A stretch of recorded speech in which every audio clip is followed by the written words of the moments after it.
Thanks to EA for sponsoring this video.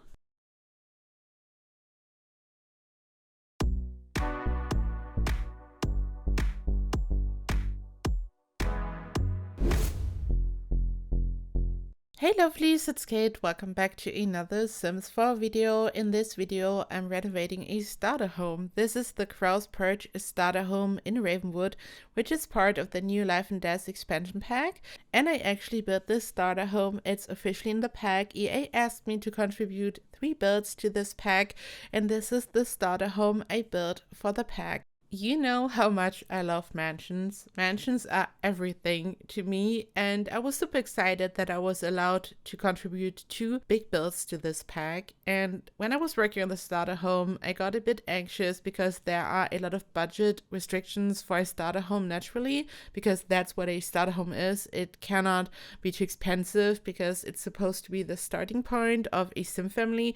So when you create a sim family in Create a Sim, the starting budget of the family is enough to move into a starter home directly, so they have a starting point.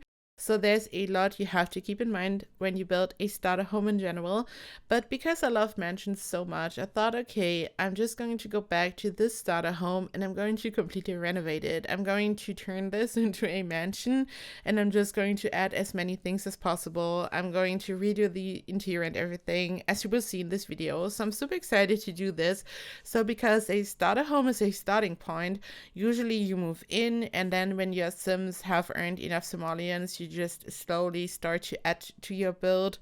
So you might want to change the furniture, you might want to make the build a little bit bigger, and that's exactly what I did here. So I added a small section to the build, but in general I decided to keep the shape because otherwise it wouldn't be a renovation. This is still supposed to be the Crow's Perch starter home, so I kept the general layout and I just added lots of things to this.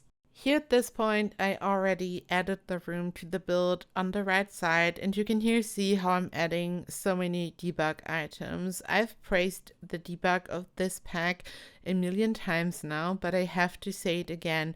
You will find amazing objects in debug, like different pillars or this object, for example, and these objects can add a lot to a build. And I'm not saying that this isn't completely over the top here and not everything makes complete sense, probably, because I really like to add different levels and platforms and a walkout basement and so many things like shelves as trims, for example, as I did here.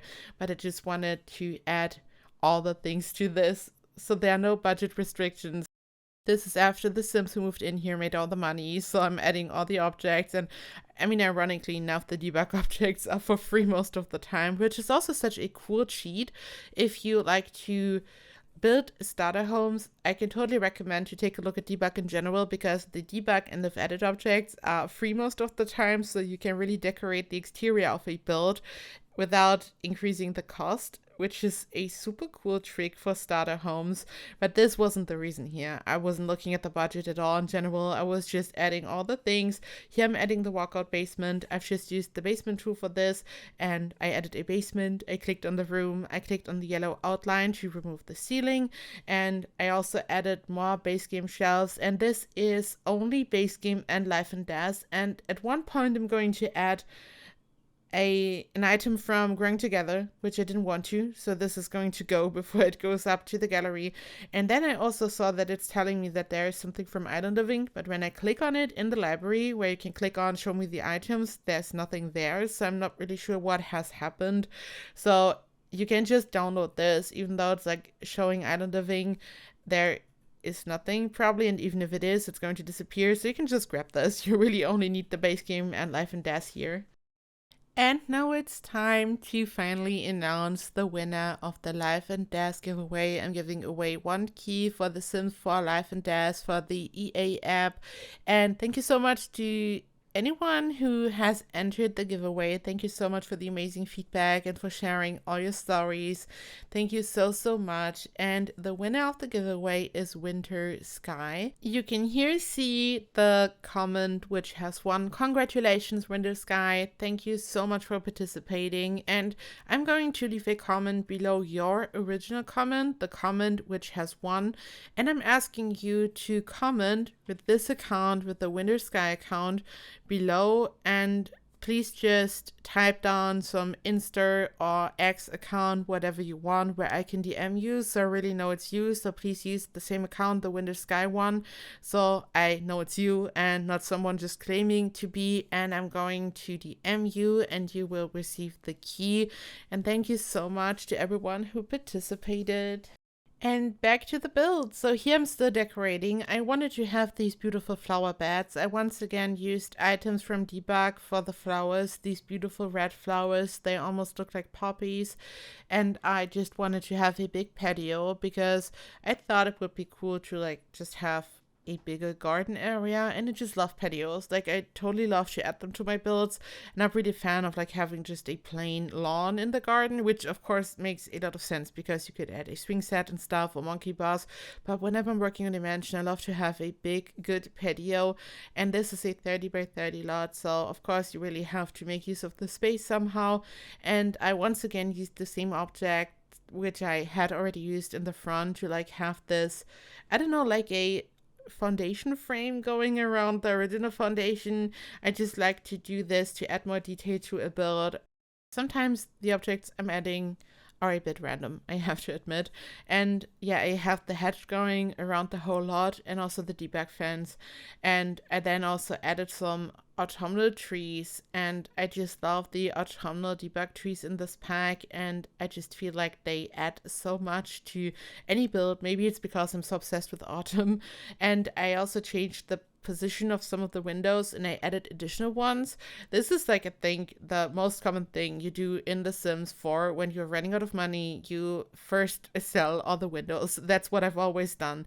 Like, even in the earlier Sims games, my Sims were running out of money, a window had to go, and you knew that you were in trouble when you had to sell the toilet or something. That's when the trouble really starts.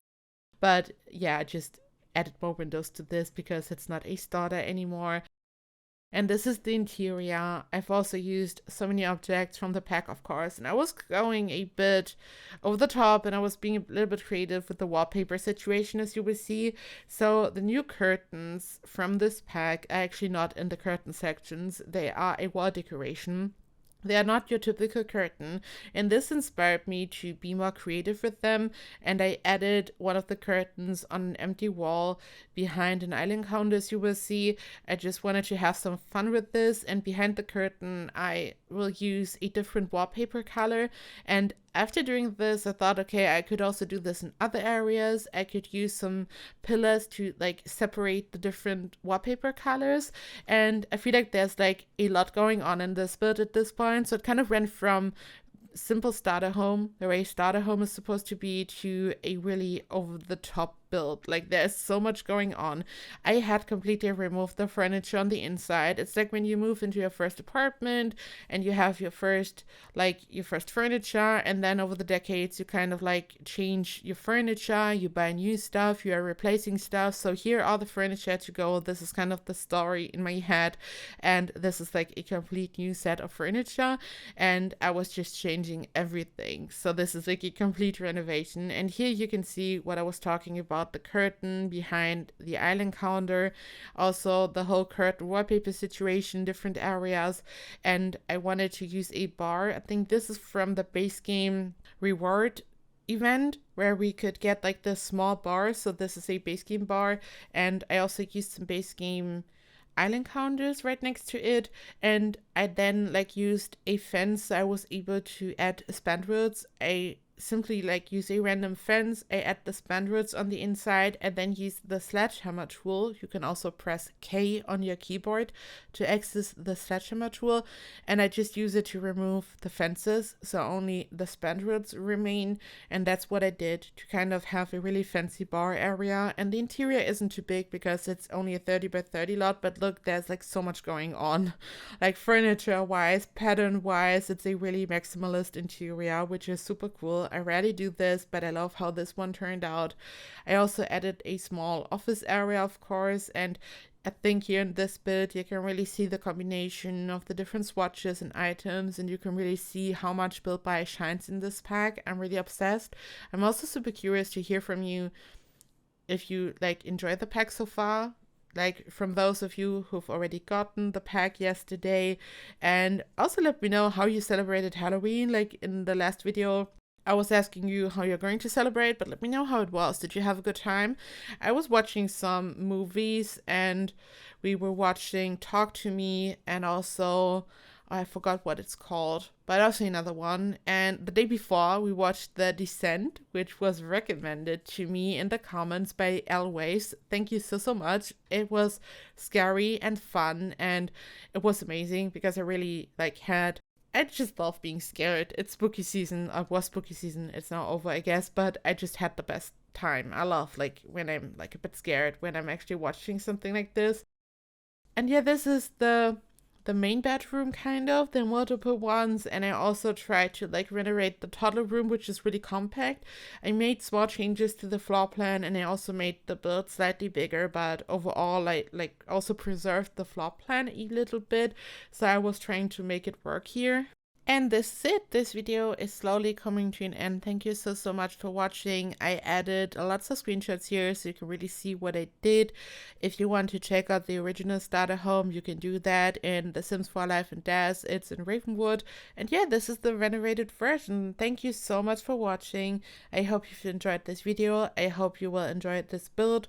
I'm trying to upload all early access builds today to the gallery, and if I don't manage to upload all of them, I'm going to finish it very soon. I have to like check out what I have to upload, and yeah, I'm going to upload all of them so you can really use them in your game.